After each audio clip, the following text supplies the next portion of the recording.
Katika kipindi cha awamu ya 6 chini ya uongozi wa Mheshimiwa Dr. Samia Suluhu Hassan, Rais wa Jamhuri ya Muungano wa Tanzania, tumeshuhudia mageuzi makubwa na mafanikio ya hali ya juu katika sekta ya madini.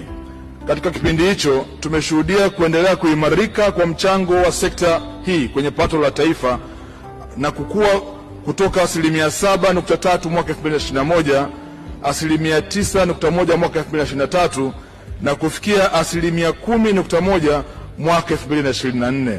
Kasi ya ukuaji wa shughuli za uchimbaji madini imeongezeka kutoka 10.8% mwaka 2022 hadi 11.3% mwaka 2023. Ukusanyaji wa maduhuli ya serikali uliongezeka kutoka shilingi bilioni 623.2 mwaka 2021-2022 na shilingi bilioni 678 kwa mwaka 2022-2023 hadi shilingi bilioni 753.2 kwa mwaka 2023-2024. Vituo vya ununuzi wa madini vimeongezeka kutoka 102 kwa mwaka 2023-2024 hadi kufikia 109 kwa mwaka 2024-2025.